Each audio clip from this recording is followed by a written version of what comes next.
the regular season was any indication, today should be a special one in Charlottesville, Virginia. 4 ranked teams, a conference record 39 NCAA allocations to be earned, and an ACC championship on the line as we welcome you inside John Paul Jones Arena, the 2022 ACC Wrestling Championships. The Junkyard Dog is in the house. Oh, they love him back in Blacksburg. Dakota Howard getting loose, getting ready. The national runner-up from a year ago, representing Pitt, Jake Winsel, stoic in his approach. The last Duke All-ACC performer was that man right there, Matt Fine-Silver. Can he get the job done at 174 for the Blue Devils? Some of the storylines we're keeping an eye on in what will be a full day of wrestling. The first round coming up here in just a moment. Semifinals at 1 o'clock. We have the Consolations, and then the finals tonight, 7 o'clock Eastern, right here on ACC Network. Good morning, Sean Kinney alongside Rock Harrison. Great to have you with us. What a year to celebrate wrestling in this conference, a day to showcase all the talent. 39 allocations from the ACCs with some wild cards. It could be over 40 allocations going to the NCAA's. Exciting day. Yeah, huge year. And you look at the team race for the ACC. North Carolina State has dominated of late. They're looking for their 4th consecutive title. Virginia Tech, Virginia also in the conversation this past decade. NC State and Virginia Tech have been the top teams in the ACC for years, and they are anticipated to compete for the first place at the ACC tournament. You take a look at the 10 weight, Rock, and we both feel there are 2 to keep an eye on today, at 149 and 174, maybe 2 of the deepest weight classes, not just in the conference, but in all of college wrestling. Without a doubt, Sean, 149 and 174 are the deepest weight classes in the ACCs. At 149, Tariq Wilson, returning All-American. Bryce Andoni, who'll throw you from anywhere. And between Fine-Silver, Sherman, and McClearan, you never know who may come out of this weight class. Tough and deep 149. But when you look at 174, you start off with Makai Lewis, returning national champion. 4-time ACC champion All-American. Hayden Hiley, they have Clay Lout, an All-American. And Matt Fine-Silver, who was a representative for USA in the U23s. Rock, you take a look at this bracket. Holy smokes, a possible semifinal that the entire country will be watching. You've got to keep your eyes for that semifinal, assuming Makai Lewis gets on to go against Hayden Hiley. That match alone is just like the finals of an NCAA match. It's a pretty special relationship that Coach Garland has with Patrick McCormick. He has known him a long time, has a great relationship with Patrick's father. In fact, it was interesting, Rock. Garland told us that his first phone call when he was named the head coach of Virginia was to Patrick's dad, Mike, the longtime National Hall of Fame wrestling official. And those two have kept the relationship strong throughout the years. And they had enough in the tank to get the opening round win. That's what it's about, win and advance. Win and advance. It doesn't matter. Just get to the next round. This match right here. Sean, we had this match, and these guys were going at it. Actually, we saw this match. These guys were going at it, and these guys will go hard. Brian Courtney, Kai Arini from NC State. You know, so much is made of the experience that Pat Papalizio and North Carolina State has, but they are actually bringing 4 freshmen into this competition today in Charlottesville, so they have a nice balance of youth along with the battle-tested successful veterans. Arini, one of the youth, a freshman from Imperial, Missouri, Seckman High School. He's in, he's going to try and drop down and lift it, but Brian Courtney is pretty good in these scramble situations. He will continue to roll. There's no control there. The official saying nothing yet, and I agree there's no control established. And he's going to be a little funk action here, a little roll.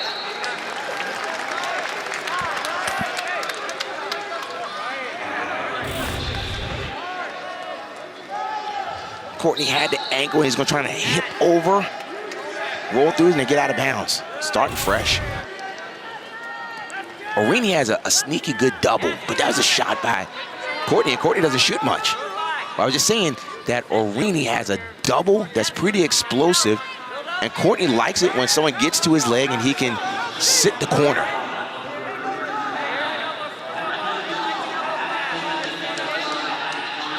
Both these wrestlers are coming down a weight from last year. Orini, in a redshirt season, wrestled 141, while Courtney had a really good year at 41. He was an NCAA qualifier, an at-large selection, won a match in St. Louis, and Steve Garland broke out that match for him to watch prior to this weekend's competition. I mean, when you watch Brian Courtney, his pace is what sets him apart. He continually goes after you.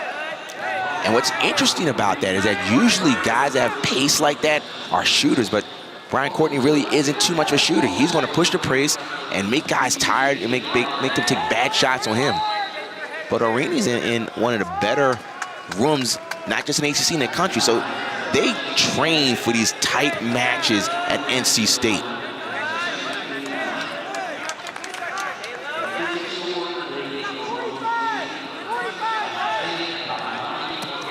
Good snap down there. Another snap down. Now what Orini may have to do is next time they snap, shoot a double.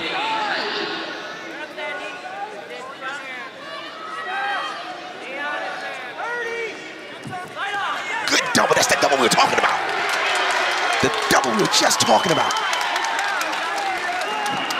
And what he did there, he covered the hips, because when you have a scrambler, someone that's elusive like Courtney, you have to be careful. Now he's going to try to end this period on top. Orini's going to try and end it on top. So we were talking about Orini has a really good double, and he covered the hips. When you have someone that's sneaky and likes to slide the cradles, you've got to get to the hips quickly. Coleman Scott at UNC says you can't scramble out of a double, and I have to agree. It is very difficult to scramble out of a double when someone has both of your legs. Orini's going to try to hang on here for the final few moments, and he does. And powerful double leg from Kai Orini. He just lowers his level and goes right through. Kept the feet running. And that's important. You see the feet just keep running. Covered it, got the takedown, and ended the period on top. 2-0, Kai Orini, 4-5. 4-5 seeds.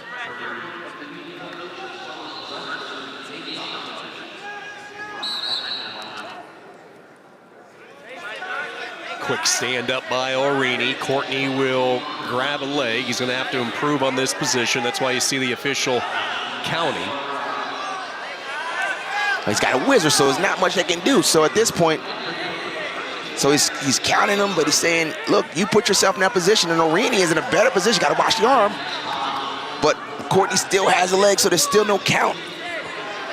Nothing. He's still holding on. So you're saying, shouldn't that be a count? Well, it was the flow of the action that got him there. So at this point, the official said, no. You dropped down this time, Courtney. Therefore, I'm giving him my count. Stall call. So a lot of people say, well, what happened?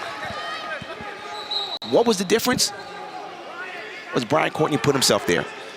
Corbin Myers is the top seed. Joe Heilman very quietly has had a good year for North Carolina, a weight in which they had a couple of options. Jamie Hernandez simply never got healthy this year, so Heilman has been the guy, and he has delivered. Stall on Courtney, goes back to work, and Orini is away, and a 3-0 lead. Making his ACC championship debut, Kai Orini.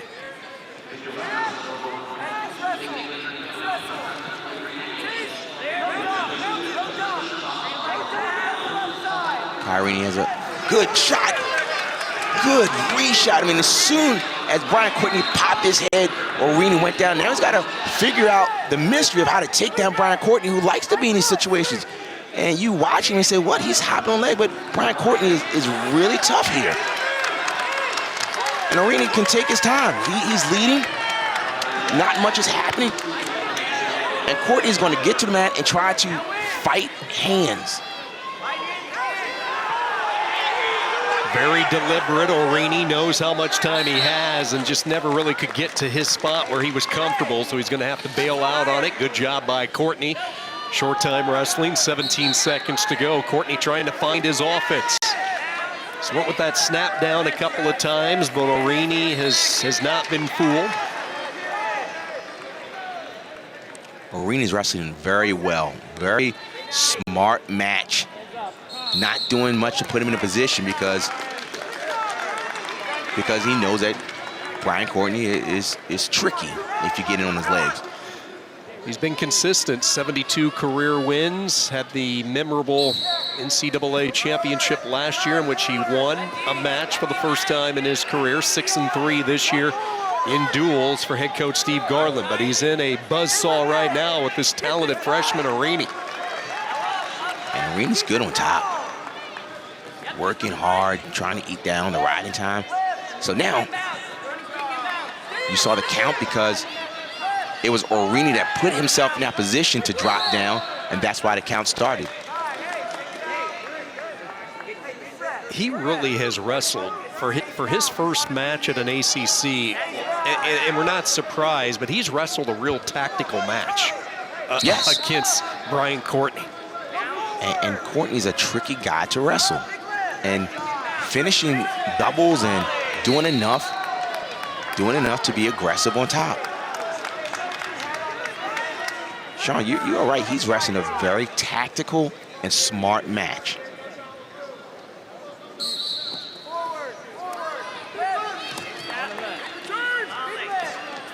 You can bet one thing his coaches have warned him about is the pace.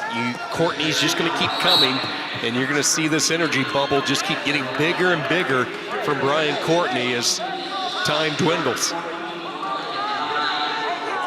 Courtney sprinting back into the center to get ready for the referee position. Arini deliberately getting to his spot. Takes out the arm, jumps in on that tight waist, now sticks in the half. Solid mat return. Boy, he's putting it all together. And Courtney Rock is making him earn his keep in this third period.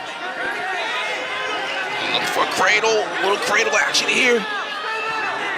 Little cradle action. So Arini's need to get out of bounds so it doesn't give up anything foolish.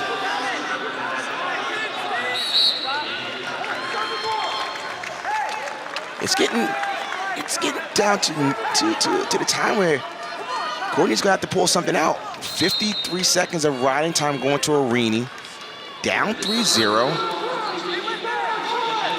Courtney's gonna have to pull something out now. He's gonna step over. Arini's gotta be careful here. He's got to be careful because he'll reach back. He'll reach back. This is Arini's trying to get the two reversal. There's reversal, so what's gonna happen? He's gonna let him go. We got 19 seconds. So at this point, Courtney's back in. He's back in, he's trying to finish it. Nothing yet. He's gonna try to pull it in. And Arini's just gonna be tough for his last couple seconds. No takedown yet, no takedown yet. Good splits by Arini. Riding time score, 4 seconds left.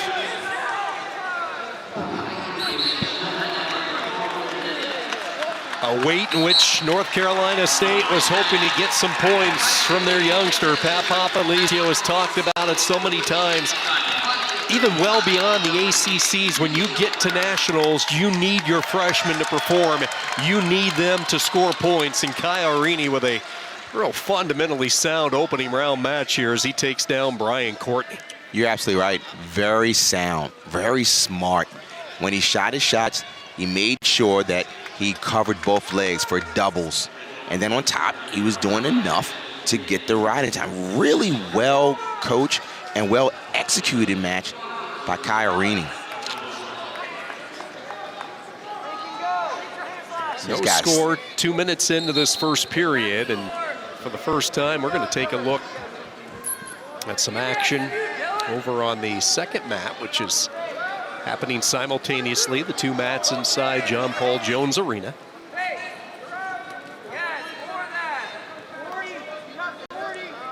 These guys are still feeling each other out. Ryan Jack, North Carolina State, he's put up double-digit points on Patrick Rowland of Duke, third period. So a little two-box view to give you a sample of what's happening here inside the arena today. And one thing that Ryan Jack is doing is trying to build up bonus points. Because not only do you want to win, but if you can win by bonus points, meaning scoring more than 8, the difference of 8 points, it's just helping in the team race. So while it's important to win for an individual standpoint, but the great thing about wrestling is that if you worry about yourself, the team does well. Win your match and the team does well. As we go deeper into the day, Rock and I will break down the advancement points, how that all works. You mentioned the bonus points as well.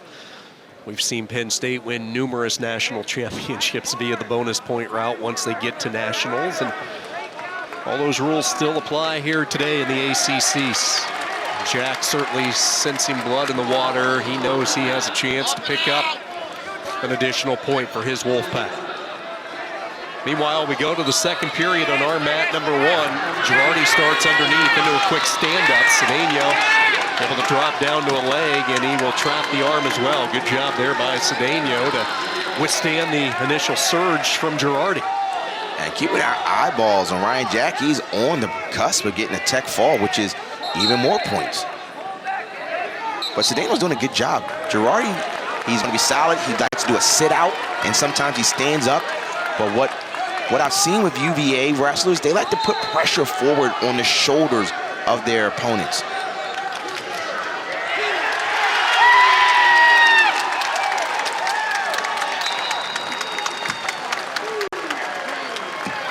Jack is going to latch up the tech fall win with riding time. What a start for Ryan Jack at NC State. They get a win from Marini, and now they get a tech fall from Jack. And the Wolfpack are off and running to the delight of many fans from the Raleigh area who made the trip. He is good, but Zach Sherman is just better on his feet. He's just rolling and shooting. Now he's going to try and crunch it. LeClaire is going to try and pass the leg across his chest. Uh-oh. Ow. Heard an ow. A little...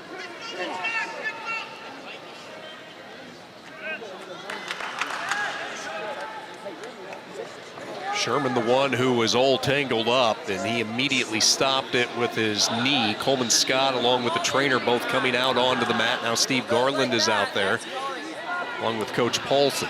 So here's the question. This is what's going on. They're saying, hey, you stopped the match. You stopped it.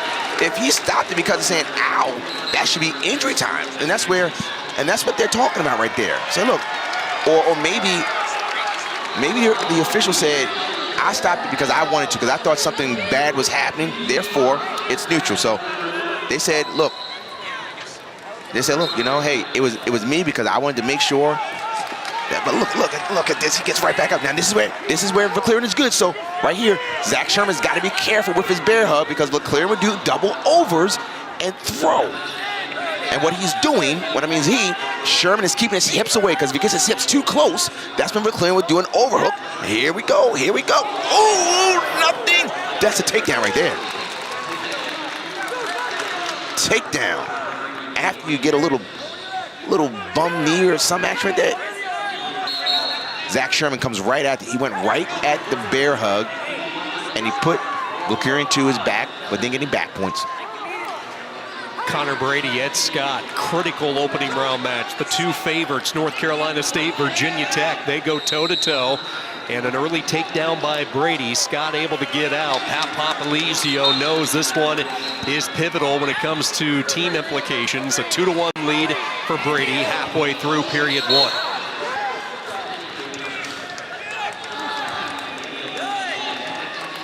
Now Sherman's got to stop playing with fire, because that's the second time you get a little confidence, you feel good, but you don't want to get thrown for 6.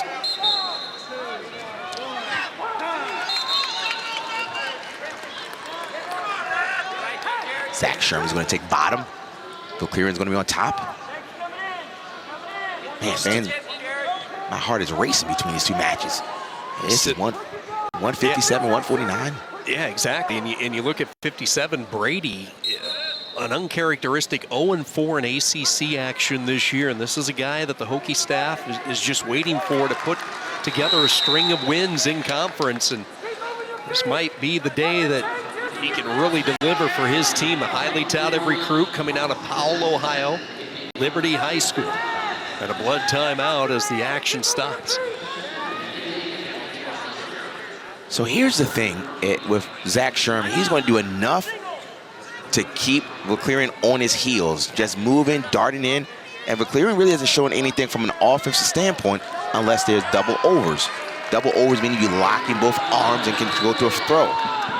But Zach Sherman is just moving in and out, staying just loose.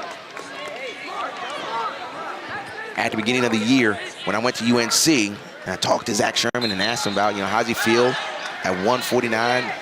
And I said, you think you'll be able to compete? He pointed to his wrist and said, yeah, it's my time.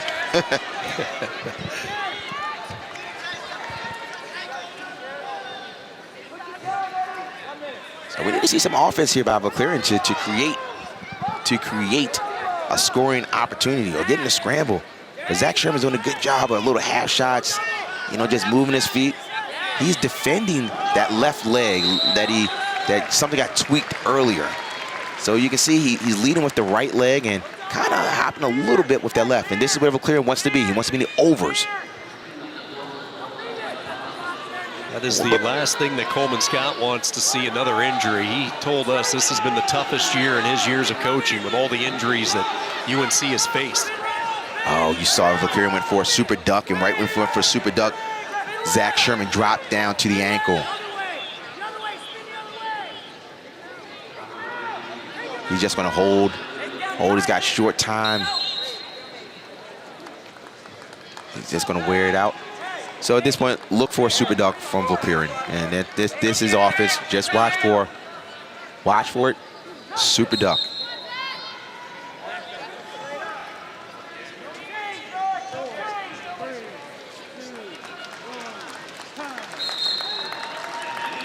And Zach Sherman hobbled a little bit. Let's see if he gets himself together because he has a tough match coming up in the semifinals against returning ACC champion Tariq Wilson. But a good gutsy win by Zach Sherman. The All-American from a year ago, Sherman, taking 7th in St. Louis. Hard-fought win against Verclaren of Virginia, so he will move into the semis later today. Blood timeout for Ed Scott, who's down 2-1. We're still awaiting the start of the second period. Quite a bit of blood cleanup on the mat, both on Scott and on the mat. So that's what the delay is about as our two-box view continues from Charlottesville. Sean, what's a wrestling tournament without some good blood time? That's right. We're going to see a few more over the next few hours. Wade Unger, Duke. Elijah Cleary, Pitt. Wade Unger has gotten more and more respect from the coaches by the way he wrestles and the fact that he's winning. He likes to hold position, doesn't do too much on his feet, but he's stingy. But then at the end of the match, he kind of turns it on. Conversely, Elijah Cleary, he likes when guys get into his leg and he wants to sit to the corner, and sometimes he'll sneak in a cradle. So we have guys that are not defensive, but don't do too much on their feet. But what Coach Gavin and Coach Lean says that Elijah Cleary does have offense. Unger has an ACC win this year, and it was against Brady of Virginia Tech, who's currently tied with Scott at 2. That's Scott able to get the escape, so tied at 2 in the second period. Unger's another Bergen Catholic product as Scott grabs his first lead. It's Scott, who has been Mr. Bonus Point all season long, able to get his first takedown. And we've seen with Connor Brady, now here's when he's sitting in the corner with Elijah Cleary, but good follow by Wade Unger. He's going to try and bring Elijah Cleary back to the center. So what he's got to do is slowly bring his opponent back in. Gets the takedown to get the 2-0 lead for Duke.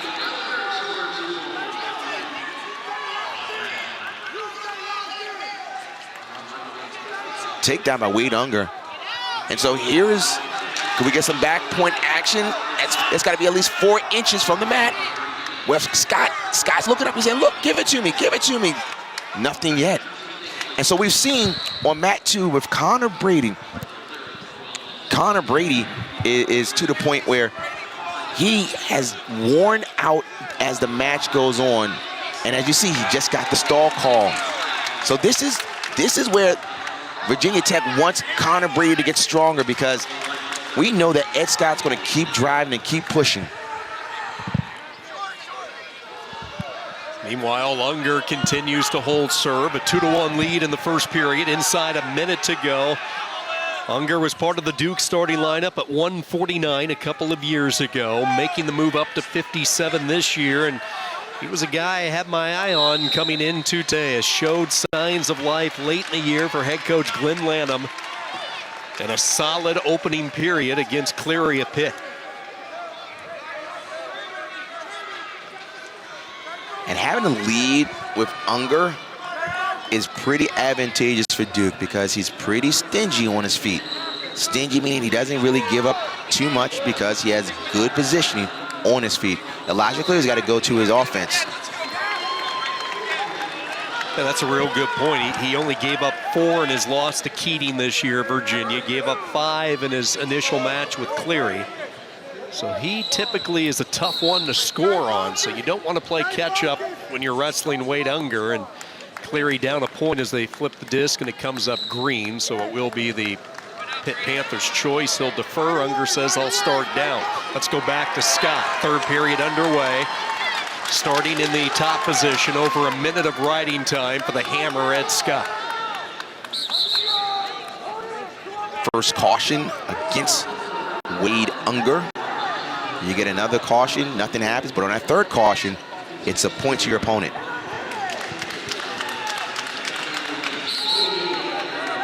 Brady just simply cannot get out from underneath. Scott continuing to ride, wrist control.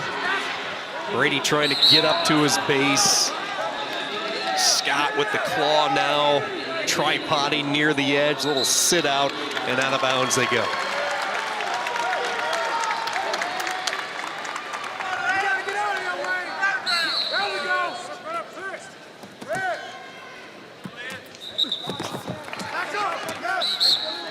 Good job with Unger just getting to his feet, but also a good job by Cleary, who was trying to return Unger to the mat.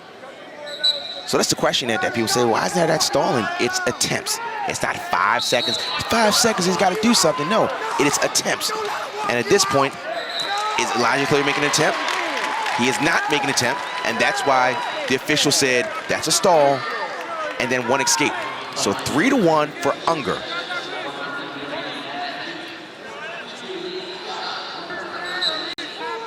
Scott already with over 2 minutes of riding time, so his point is secured. Brady in some real trouble now. 50 seconds to go, and Scott showing no signs of letting up. And for the team race, when you have a head-to-head between NC State and Virginia Tech, whoever wins this, not only do they want to beat their rival, but they know that it helps with advancement points and taking your opponent out of the championship round. Scott has Brady completely flattened out. He has a leg in.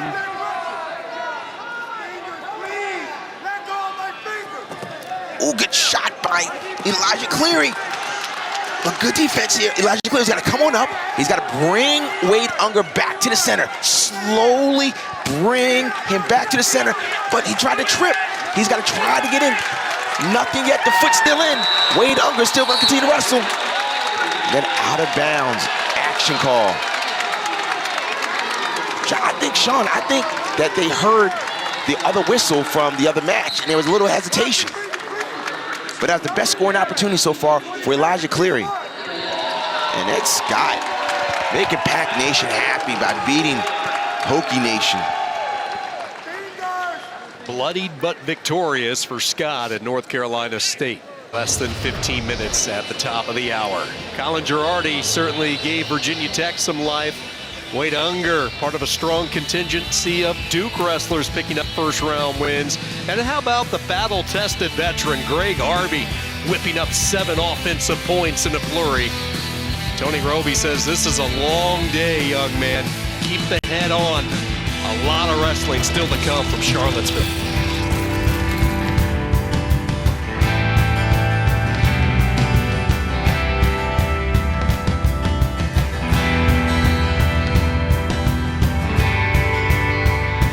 Welcome back to John Paul Jones Arena here in Charlottesville, Virginia, your host to the 2022 ACC Wrestling Championships. It's time for the Consolation semifinals. Dean Linke along with Christian Olenowski. And so we will have Orini for NC State taking on Doolittle for Duke. Doolittle, Mickey Filippi, a tech fall in 5 minutes, 18-3. Orini got by Brian Courtney, but then lost to Myers 6-2.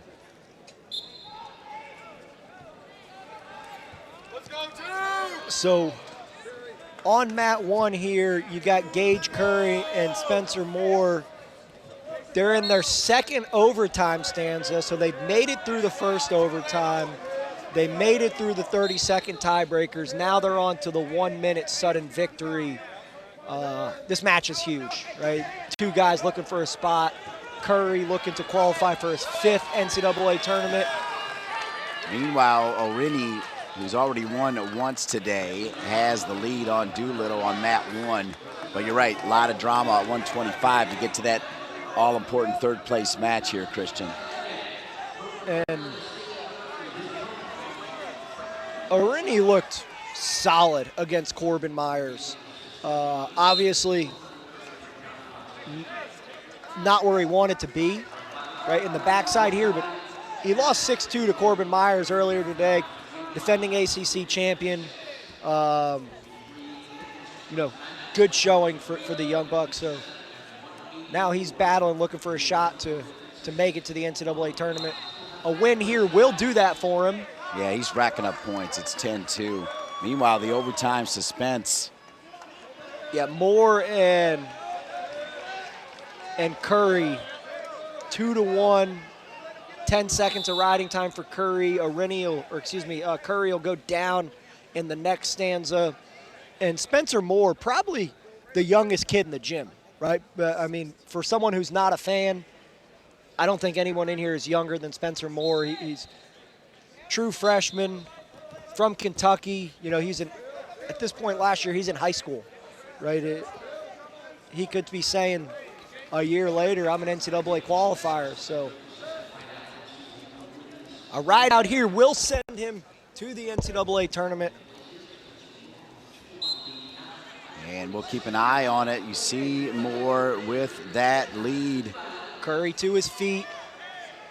Moore rides. Riding time's in his favor, so regardless of if Curry's out, Moore wins.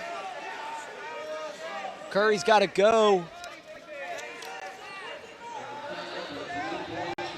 Meanwhile, Kyle Rennie with a big lead, the redshirt freshman from Imperial, Missouri, Seckham High School, came in 12-4, and Spencer Moore does it. The Young Buck moves on to the third place matchup. He'll wrestle Patrick McCormick for a shot at a ticket to Detroit. So McCormick and Moore at 125. We move back to mat 2, 133, where Orini gets 2 more. It's 12-3, and Orini from NC State in dominant fashion right now. Yeah, I mean, he looked great in his first match of the day. You gotta think that he's got a bad taste in his mouth, losing to a tough guy like Myers. He's definitely looking to come back for a third place finish. And here, this is where champions separate themselves. Right? NC State's got a lead.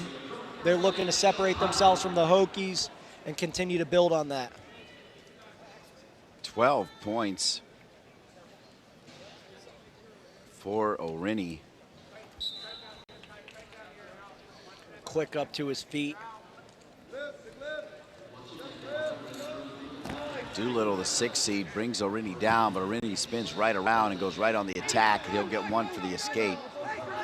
Nice shot by Doolittle. Gets to the leg. Missed the head, though.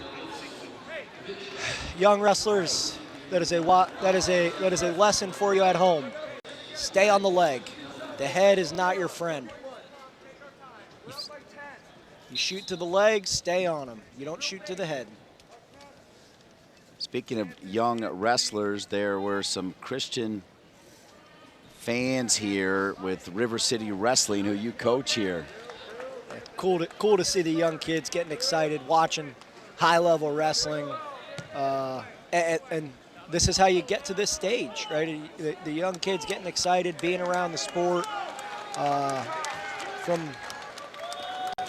elementary, middle school, right? You want to be here. So Yeah, indeed. Meanwhile, Doolittle does not want to be where he is right now, though.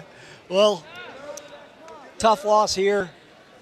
Get back on the horse. Yep, that'll be it. You gotta win your next one.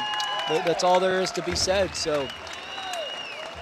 And there is a next one for Doolittle because of the fact that 5 AQs come out of 133. So he'll be wrestling to continue his postseason. But Orini has punched his ticket to Detroit with that win right there.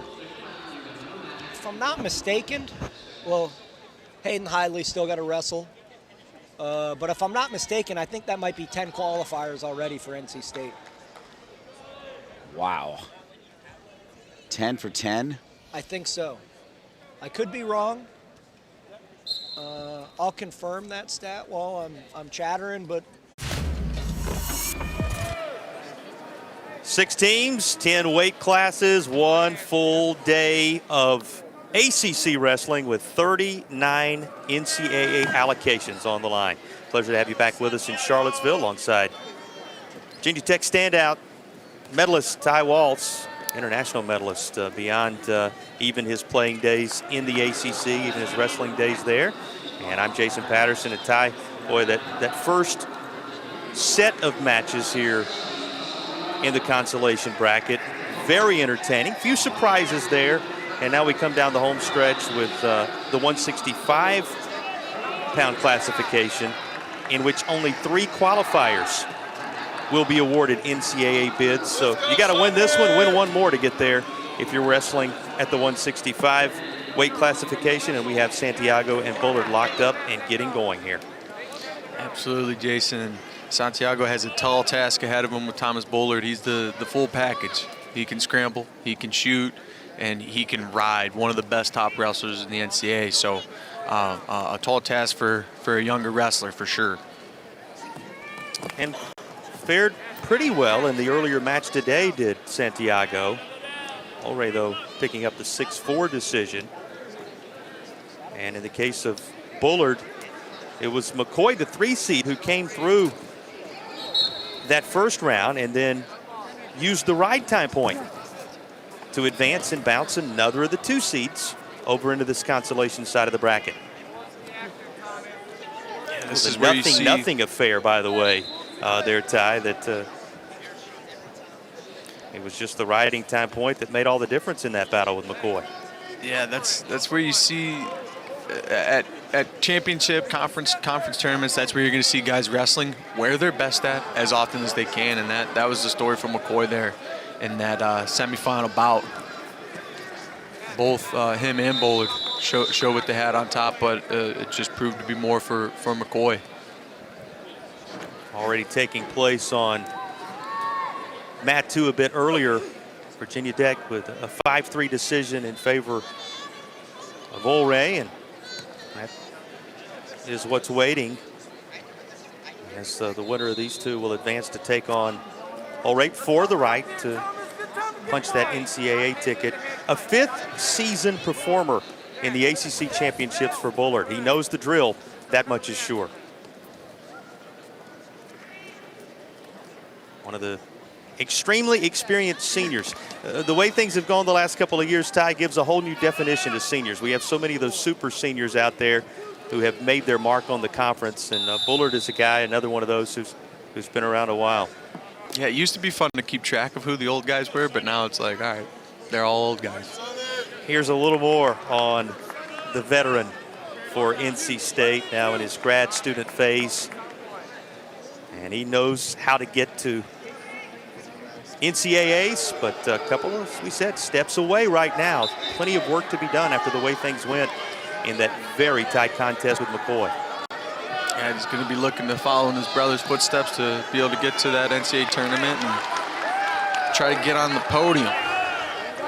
Daniel Bullard, the champion of the 174-pound classification from a year ago. That highly regarded classification, which is coming up next here, and that we have talked so much about all day long. He took home NC State's gold in that ACC-wise a season ago.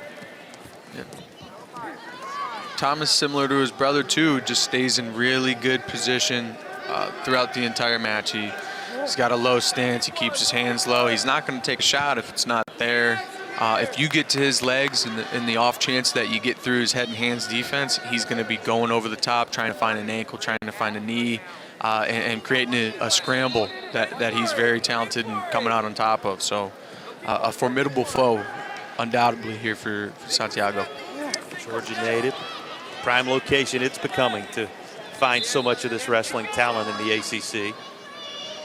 Yeah, Georgia's coming up for sure. They invest into wrestling heavily. They have a handful of guys get recruited year after year, and I think it's part of the college wrestling as it continues to trickle down to the south. Like I think Tennessee Chattanooga or the Citadel is as far down as wrestling reaches, but as it continues to go down there, there's going to be more and more guys coming out of Georgia finding homes in ACC and other southern schools.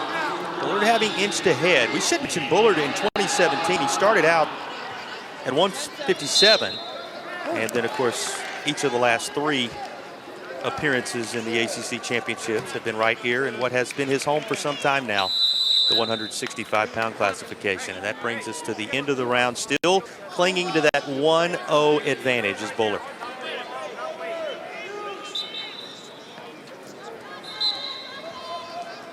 You mentioned the Citadel picked up his first win of the season in a match against the Citadel by fall, and one of many for the redshirt senior graduate student out of Lawrenceville, Georgia, to be specific, as we zero in on his home location. 85 and 40 the record, just remarkable numbers.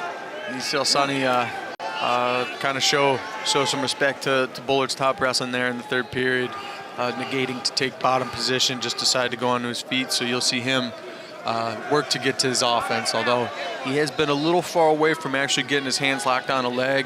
You're going to look to see him try to mix it up a little bit, pull out his best stuff to try and get to the legs of Bullard. The St. John Bosco product out of Downey, California. And how many times have we seen it today? You get the experienced senior, and on the UNC side of things here, you got the redshirt freshman hanging tough, down just 1-0. 4-1 record, 149 for the Tar Heels freshman campaign. Now, one of those, as we talked about, making the jump, and a final half minute here, and no ride time point in effect here, so you're looking at a true 1-0 advantage for Bullard at the moment. Bullard has won his fair share of these because of that, his skill at keeping guys off his legs and being able to ride guys out. He can keep it a very, very thin margin and make it look like a lot more. One last little barrage there from Sonny Santiago. It may not be enough. Well, and Bullard, you said it, knowing how to salt these away when you have the level of experience he has put together, his family has put together there in Raleigh, North Carolina, and he has set up a date with Ulray, who had a 5-3 decision over Duke Stinnett, and as a result will wrestle in that one for a spot in NCAAs, as 3 will qualify out of the 165. And that'll be a fun little head-to-head matchup for that team race, of course. NC State and Virginia Tech battling it out for third place at 165. Yeah, for all the talk about all those that were supposed to happen on the top side, Ty, you're right. We're going to get a handful of those here in the consolation bracket that more than just the NCAA tournament bid that's on the line may very well have a part in deciding who comes away as the ACC champion team-wise when all is said and done. Absolutely. Between those two teams that are your most recent champions and have been the powers in this league across the last several years. You talked about the championships and how North Carolina has 17, Virginia with 5, Virginia Tech with the 4. Think about this about Virginia Tech's championships. I don't have to tell you, all of them since 2013. So this, an emerging power, and NC State going for 4 in a row speaks for itself. those two as advertised so far today. Yeah, and it's that's what happens kind of when you get a good batch of guys in. And here's one of their keynote guys here, Hayden Hidlay, taking on Justin Phillips from UVA. But him and his brother Trent, they're guys that have slated themselves as some of the best in the NCAA, and they've been on North Carolina State's team for those run for all those ACC championships. And they're leaders. They're guys that make everybody around them better, and that's how you build a championship team culture. Having guys that get it done in the room, promote growth outside of the room, and it's huge. You may be a bit surprised to see Hayden Hidlay on this Consolation side of the bracket. He came up short in that marquee rematch, the Hidlay-Lewis rematch, and it was wrought with emotion, Ty. At the end of that, there was a release of emotion like we saw in the prior meeting between those two when the shoe was on the other foot and Hidlay came out victorious. Yeah, it was really beautiful to see as the continuation of the competition and the bad blood that the two schools have. Mekhi Lewis threw up the Raising the Roof celebration that both Hidlay brothers busted out when they had competed at Reynolds Arena just a week or two ago in their victorious matches. So it was superb to see. Hidlay was in pursuit of a record 5th straight ACC championship. Of course, the NCAA dreams can still be realized yet again, as 4 will qualify out of this weight class, including the winner of this. This is for a trip to NCAAs, where he still has much more work to be done. But Phillips of Virginia, thoughts of his own, though he trails 2-0 and finds himself with Hidlay trying to put together some ride time here. Hidlay doing a good job with that high thigh. Kind of was able to break the plane of that hips. He's got that half in still. Kind of looks like a little bit more of an iffy position, but I think Hidlay was in control of that the entire time. Nice job collecting up some back points to end this first period. In 5 years, there had been just one ACC loss for Hidlay, prior to what many of you witnessed a little bit earlier today. Only 9 losses total in 5 years for the NC State standout. He handled the 2-weight class jump that Ty discussed just a little bit earlier. So many things to discuss with Hidlay on the mat, and he is quickly building an advantage here, now having lifted it to 6-0. Yeah, he's a guy that when people do talk about who are the best people that haven't won an NCAA title, I think it's nice that there still is a yet next to his name, of course, and I'm sure that he understands that. But he looks to be a 4-time All-American, and I'm sure that's less than what he's looking forward to doing in Detroit. And the Lynchburg native opposite him, nearby Lynchburg, Virginia, out of Liberty Christian Academy, is Phillips, who finds himself in the 6-0 deficit now. Be wondering how he landed here. We certainly gave you a sense of that battle with Lewis and exactly how Hidlay landed in this spot. Phillips wrestling Matt Feinsilver of Duke, and that was an 11-0 decision for Feinsilver, as he was in business in that contest, putting Phillips in this battle with Hidlay. Yeah, and Feinsilver actually used the same exact turn. He kind of had a high crouch to take him down in the second period, and then immediately put a leg in and a high thigh in, and then was able to break Phillips' hips over and get some back points. And that's similar to what you just saw Hayden do there at the end of the first. Now he, boom, drives through on a nice little re-attack there. Stayed a little bit lower than Phillips. Bring that up because Feinsilver on a fall, able to advance to take on the winner of this contest you're watching right now. So we may be in a Feinsilver Hidlay scenario if this trend continues. Hidlay in complete command here at the moment. Yeah, and speaking to the depth of this 174-pound weight class too, Feinsilver lost an extremely close bout to Laud in the semifinals. That was a 3-2 decision a little bit earlier, and he's now set up against Lewis, who also, as we told you, picked up that 3-2 decision. Hayden his looking trip to to the finals. get this half over, trying to look for the pin now for Phillips. looks like he's going to secure it. That's some awesome wrestling. Nice little transition from that power half and then just running through, using that horsepower to get that half and the pin. Yeah, still 30 seconds with which to work. Had built a commanding lead, was certainly trending Hidlay's direction, and you know, whatever frustration there was from the outcome earlier today, he has translated it into later success, and there is more to come from Hayden Hidlay in this ACC Championship Sunday. Yeah, he's not the dude you want to run into on like the backside of a tournament, because you know he's just coming off a loss and he's angry and he's already scary to begin with because he's super good at wrestling. It's not ideal. Yeah, and you could tell Mr. Finesilver from Duke what he's won. They will battle it out here in just a bit. That one should be a fun one to watch as he worked his way back through. Again, a win by fall of his own. So now we go to the 133 consolation finals here on mat 2. We are not stopping.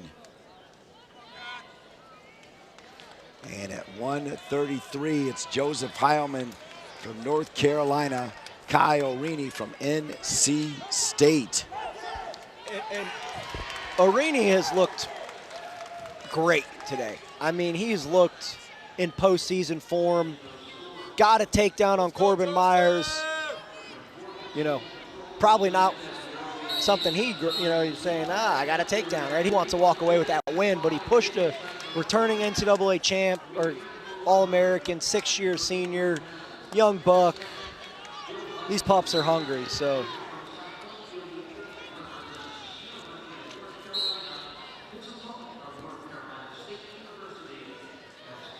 So here's the deal at 133, as we take a look at Heilman and Orini. They have already qualified for the NCAA, so now it's a chance to win that third place medal. A little bit of extra team points, a couple brownie points for the fans. You know, put your team in a position to take home a trophy, which I'd say all 10 athletes for the Wolfpack have done a pretty good job of doing that so far today. Yeah, well said. Orini, a redshirt sophomore from Imperial, Missouri. I'll tell you one thing, that you look up and down the NC State roster, and I don't think any team recruits harder than they do. They've got guys from like Pennsylvania, New Jersey, Ohio, Michigan. They probably got guys from California and just kind of all over the place. Like I mean, Connecticut. I know their 97-pounder. I'm blanking on his name right now, but he's from Nebraska. Nice shot by Heilman. Scoops the foot, trips, and that's a takedown for him. So 2-0 lead halfway through the first here. Orini lost to Heilman not that long ago, February 18th. A tight one, sudden victory, 4-2. But it's Heilman again up 2-0, so Heilman trying to do it again. Take a look at the takedown. So Heilman gets that foot up and just trips behind. Gets Orini off balance. Let's go, Joseph! And then you see a little bit of spaghetti wrestling here, rolling all around.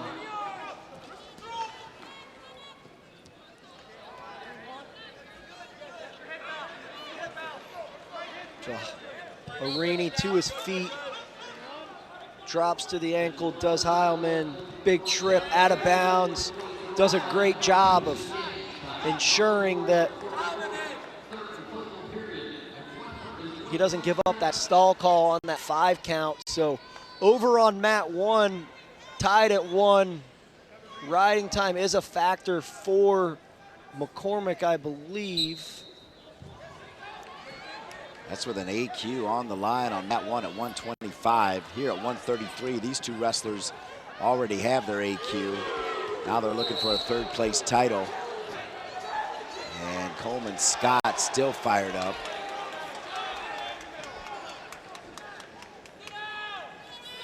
So Orini started off with a 5-2 win over Courtney from Virginia, then ran into Corbin Myers. Myers won that one 6-2.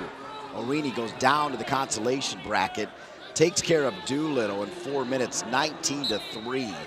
Meanwhile, Heilman, the number 2 seed, waited for Mickey Filippi and lost. You know, I'll tell you one thing I enjoy about a wrestling tournament and kind of sitting in the position I'm in right now is you just get to see the little things, and a nice shot by Orini driving through, puts Heilman to his back, but leg pass. You get to see the little interactions going on at the event, right? You just see something happens on mat 1, Coleman Scott in the corner of mat 2, looks over at mat 1, tells the coaches at mat 1 to throw a brick, and then Pat Pop looks over at Coleman Scott and starts joking with him about it.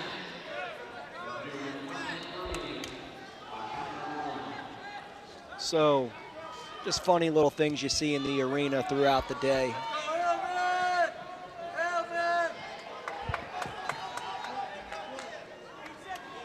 A 2-1 lead for Heilman.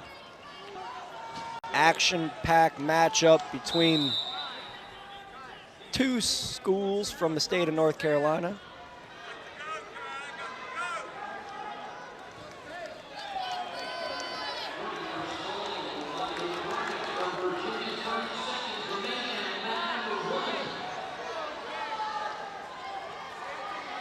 So 2-1 lead to the second for Heilman.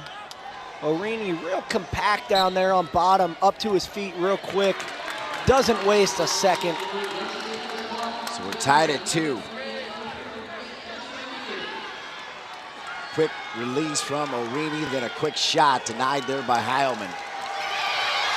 The front headlock position for Heilman.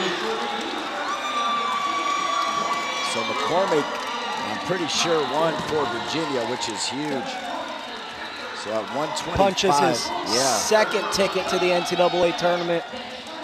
Congratulations, Patrick McCormick. Makes Bull Island proud. Poquoson, Virginia, you have an NCAA qualifier. Of course, being here in Charlottesville, that is huge for Steve Garland and the Cavalier faithful. Here at 133, where 5 get in.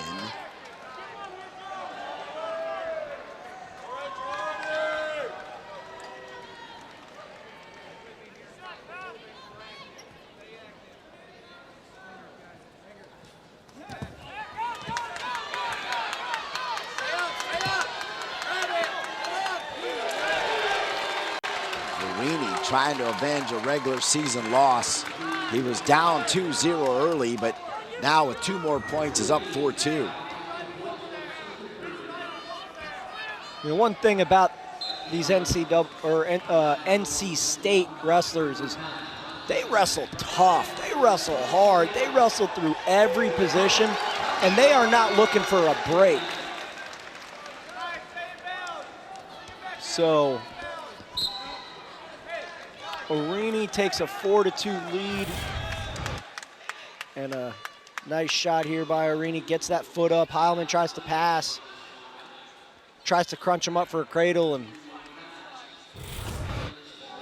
gets the takedown for Orini. So 4-2, 30 seconds left in the second. I think that should have been a caution, but again, I'm not in stripes. Let's see if Heilman can pop up here in 24 seconds. Orini looking strong right now.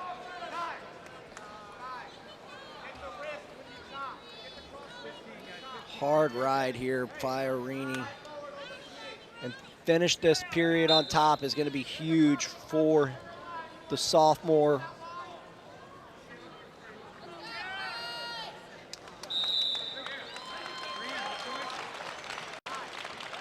So good work by Orini to keep Heilman down. Meanwhile, on mat 1, Cedeno and Girardi, they're already in as they're wrestling for that 3rd place spot, and it's Cedeno from Virginia with a 2-1 lead.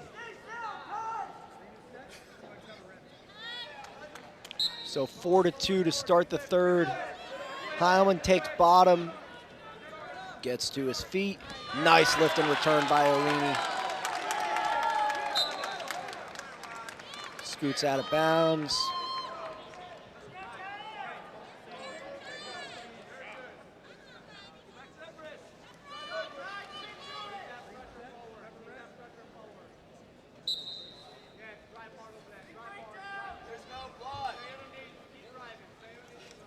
4-2, Orini on top of Heilman. Nice changeover to his feet.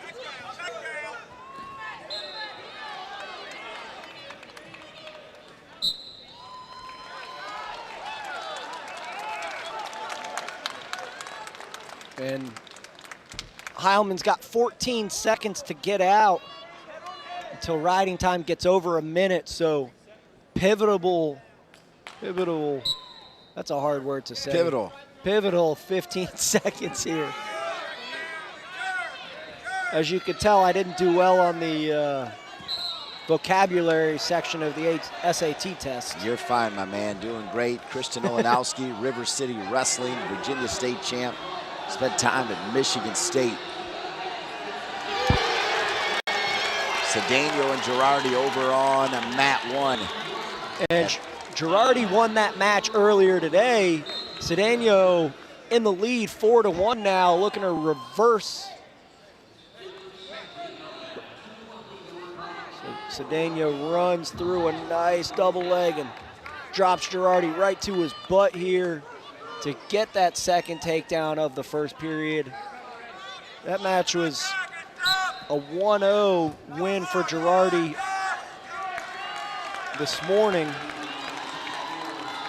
Yeah, the Cavaliers looking for back-to-back wins over on mat 1 over there.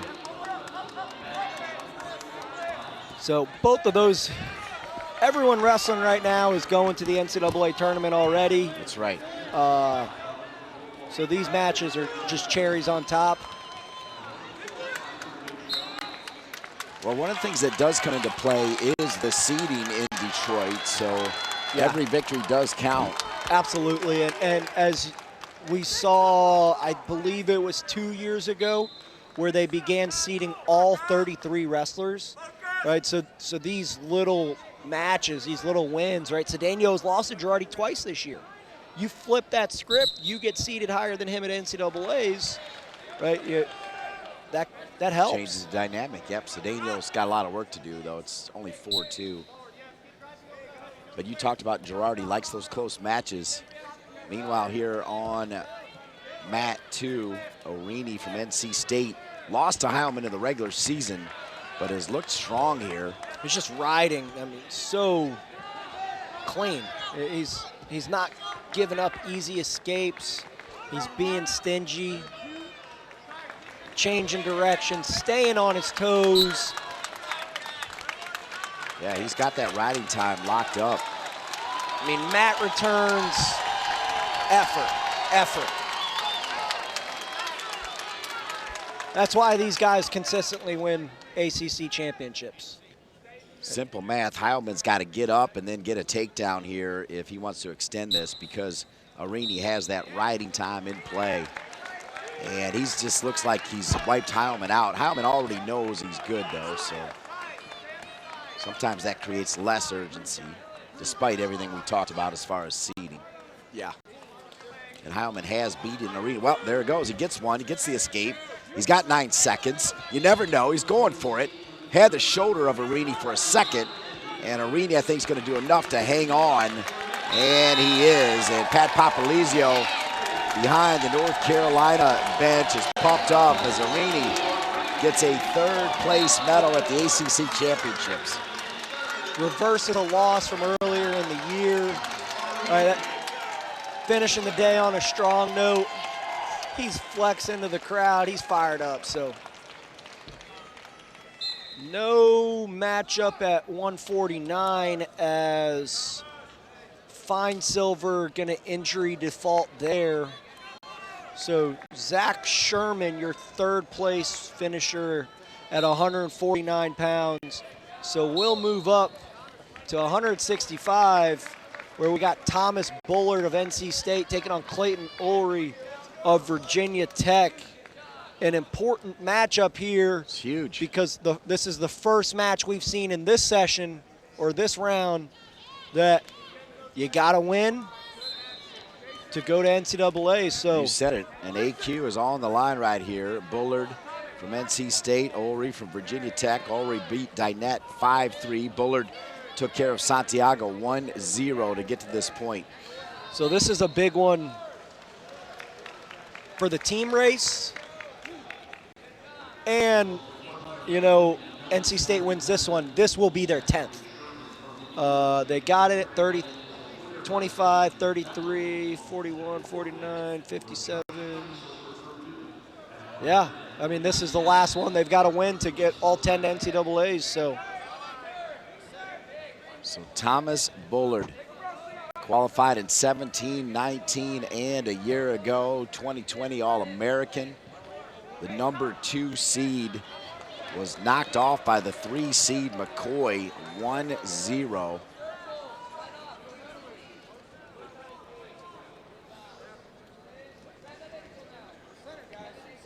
Good ties by Ulrey. Really hand fighting hard. These two met on February 20th. Thomas Bullard won that match 4-0 to improve to 14-5 on the season. So Clayton looking to just score his first point of the season against Thomas Bullard. In their duel, Ulrey did a good job moving his hands, moving his feet, got to a couple leg attacks, but Bullard's just a veteran. He's stingy. Didn't give anything up. And you know, he's going to have to find a way to be a little bit different here in this matchup if he wants to punch a ticket to NCAAs.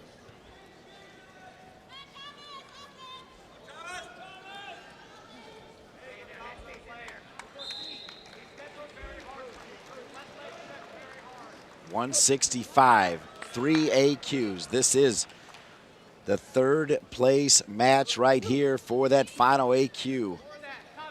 The number 2 seed Bullard taking on Clayton Ulrey, the number 4 seed.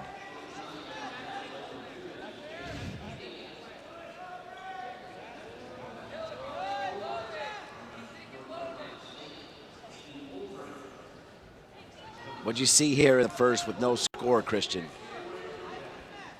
You could tell this is a match that matters, right? The guys look a little bit tight. They're not taking as many risks as they were earlier in the day. You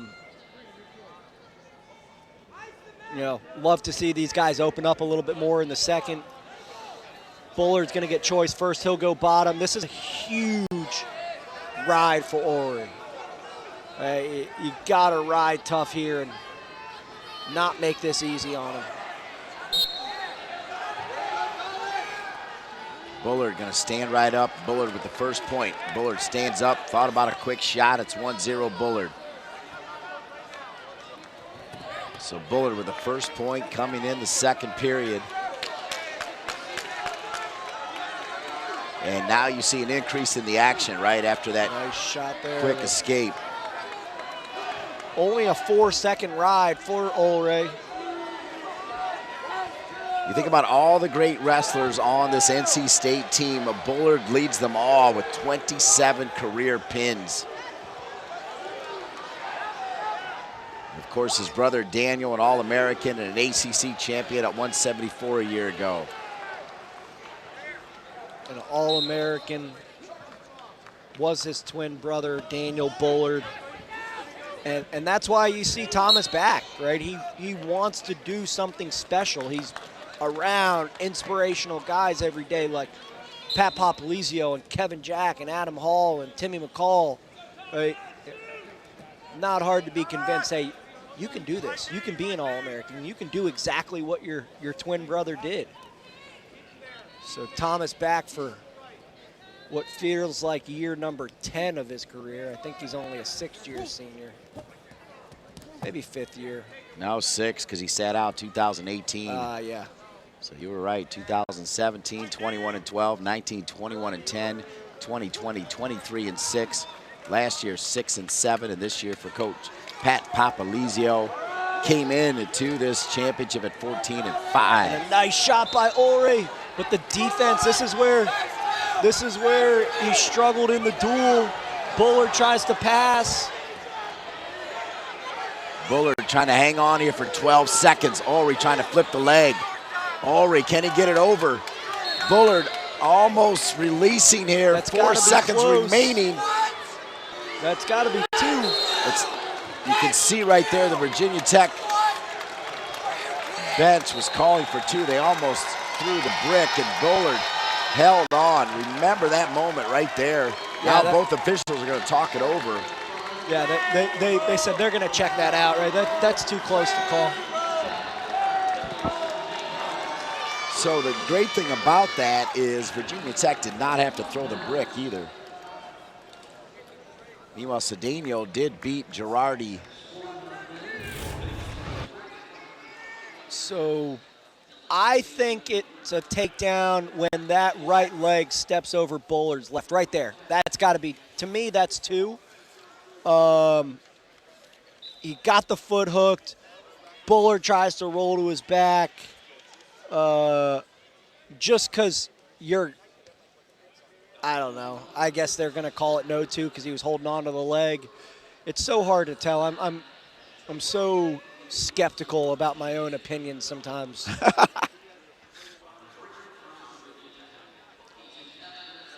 But like I said, I'm never wrong, so it can't be a takedown.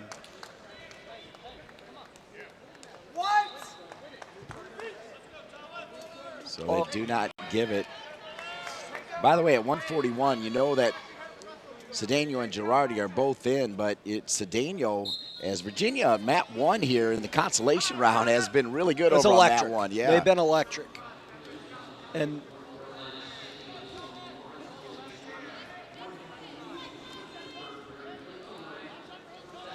so Bullard with a 1-0 lead. And this is where Ulrich's got to go. Push the pace, force a stall call. I'm taking 10 shots this period.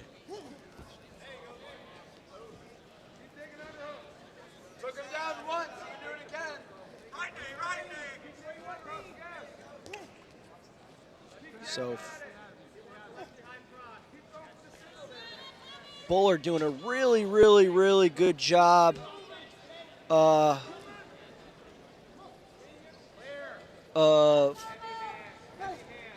fighting that left hand inside and blocking.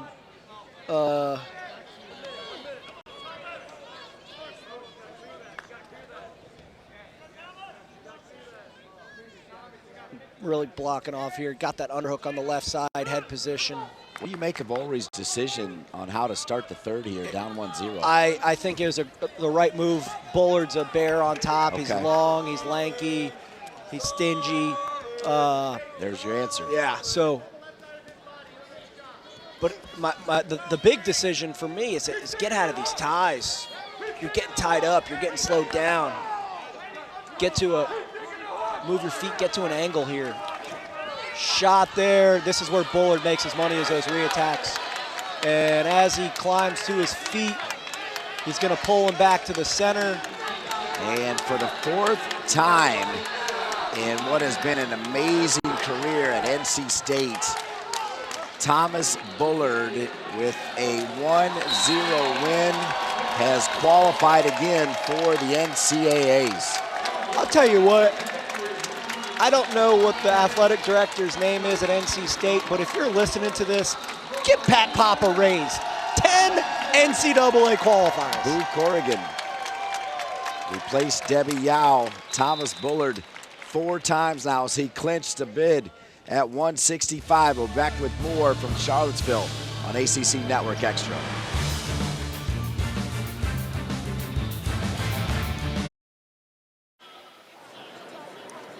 Championship Sunday in the ACC.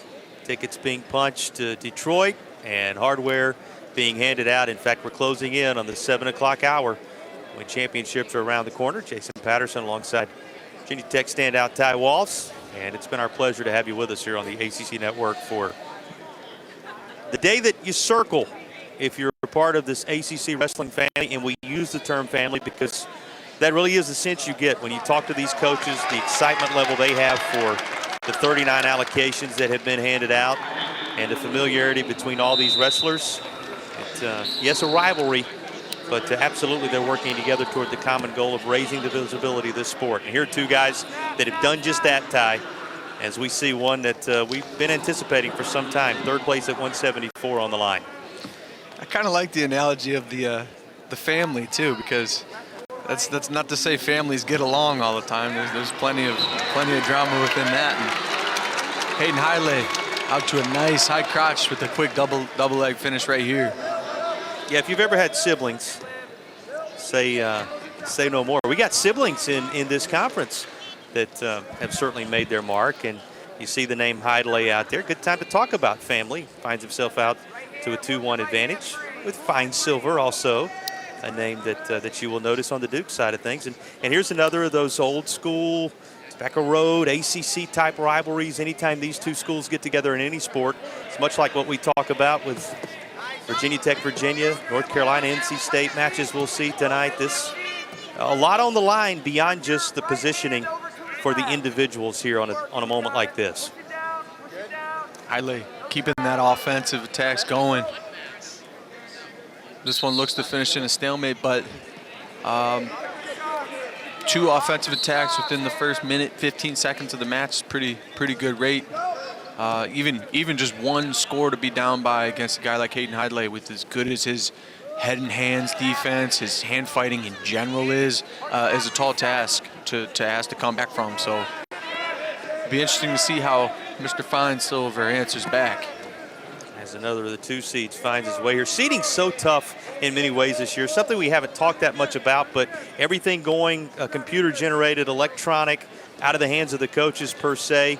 Everybody seemed to handle that pretty well, Ty, to say, hey, this is what we agreed to. Maybe there were some head scratchers here and there in certain spots, but it is what it is, and you're going to have to handle the individuals in your classification one way or the other, so you just embrace the moment. Yeah, and I think having it, Hidlay in another little high crotch, had his hands locked on that leg, wasn't able to secure it. But I do, in terms of the seeding, I do like having it automated, having it figure it out and wrestle against that criteria that thing has, and of course the controversy with Lout getting that first seed and setting up the Hidlay-Lewis semifinal. But even conversely, on the other side of that, you could say that there's only a handful of teams in the ACC. There's only 2 instances at 197 and 174 that there was a 3-way kind of tiebreaker to be talked about, and that probably could have been easily agreed upon by the coaches. But hey, I like it either way. We get one more opportunity to talk a little bit of NC State here with Hidlay out there. You know what he's done for that program during his time on campus. You know what that program is trying to do, looking to make today a 4th consecutive, which would be a school record, ACC Wrestling Championship gold in 19, 20, and 21. Trying to go 4 straight after going back-to-back-to-back and capturing it last season at Reynolds, trying to do so on the road here in Charlottesville. The last time the tournament was held here in 2016, it was NC State, and they close things out and do it again. Tonight's session going to answer that question, and here's a good start for Hidlay this go-round. Trying to sweep.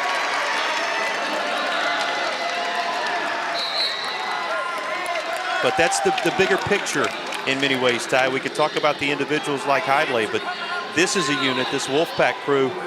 Number 2 seeds over here trying to do some really solid work because their eyes on the prize in the big picture of claiming yet another ACC title. Absolutely, absolutely. And of course, just to bring back in that team element too. I mean, these guys need to be, for a guy like Hayden Hidlay, getting not just a win here, but trying to look and see if he can open it up. And of course, a huge challenge against a highly ranked opponent in Matt Finesilver, but trying to open it up and see if he can't find a fall or find himself in a bonus point situation to continue that NC State lead. Of course, you remember the championship. Virginia stole away in 15, then talked about NC State winning it here in 16. The last time it was in Charlottesville. You had the 2 Virginia Tech titles sandwiched in between the 3 that NC State has put together in succession. And trying to add another. And Virginia Tech and NC State really going to entertain the fans down the stretch here today. And so will these individuals. You said Fine Silver of Duke, hanging right there with Hidlay right now at 2-2. Yeah, and he's doing a good job on his feet. You see him when he steps in and fakes. He's just about grabbing Hidlay's leg. He's substantially the taller wrestler. Now he has a nice little front headlock. I'd like to see him maybe fall off to a little ankle pick. That's what I'd do if I had length like that. But he, I think, just needs to kind of pull the trigger and commit to getting the leg, because he's doing a good job. There's another fake where he's just about glancing the leg of Hidlay. Hidlay doing a good job of staying in good position, but he finds him with an underhook now, punching it, trying to go the other way. Hidlay with a nice re-attack, head outside shot to the left leg. Feinsilver going crotch lift, trying to get his hips back on top. Hidlay elevating the leg now, looking to turn back in. This was stalemated earlier in the first period, and it looks like he may be running out of time to finish here in the second. It will be where it is, 2-2. Nothing like the championship environment, especially when you've got multiple mats going at once. You heard the ovation rise from the crowd a moment ago. Quinn Miller working his way into the NCAAs with the work on the far side, and you heard the Virginia faithful as they celebrated the heavyweight Quinn Miller making his way forward into Detroit. So yeah, it's been a busy day of wrestling, and you can hear the ovations go up. They're keeping an eye on what's happening on both these mats, and they've got one to certainly zero in on now, with that one coming to a close, as Hidlay's slimmest of advantages on Feinsilver will be tested right here. Feinsilver looked like he had 2 points there. Got to both the legs of Hidlay. Hidlay was able to roll through. Now Feinsilver has a little crotch lift again, trying to hook that leg, get weight over top of the head of Hidlay. Now he's trying to get that ankle free. If you see him working that lock of Hidlay's on his own left leg there. And a stalemate called. Just 1 minute to go. I think we'll see some blood time here too, as the face of Feinsilver is leaking from the eyebrow. And as what you're saying, from the fan perspective, when you're here or if you're at home and you have ESPN up on 2 monitors and you get to watch both mats at the same time, it kind of stinks doing the commentating, because you hear people cheering and going crazy over on one mat, but you're talking about something that's going on the other mat, and you kind of get to, you have to miss out and then just follow along what happened afterwards. So you just get that FOMO the entire time. Like, I heard the cheering, I didn't get to see what happened. Take a look at Feinsilver, and here is the bird's eye view of exactly what you get if you work your way to John Paul Jones Arena on a day like this for the ACC championships. I mean, it's got to be tough to know what to focus on from time to time if you're sitting in those seats right now. Luxury to see so many, as we said, highly regarded wrestlers now that the ACC finds itself one of the emerging conferences, with those 39 qualifiers being handed out throughout the day. Yeah, it's reminiscent kind of to the NCAA tournament, where people start to find their favorite underdogs and they cheer against them, or you have the Hawkeye faithful cheering against the Penn State wrestlers, or the Michigan wrestlers cheering against the Ohio State wrestlers. But even here in this this Duke versus NC State matchup with Feinsilver and Hidlay, you hear a lot of Virginia Tech fans cheering as Feinsilver's working to try and get 2 points against them, and it just kind of makes it confusing. Well, if you think that what you are seeing on the Consolation side has been intense, just wait until 7 o'clock arrives.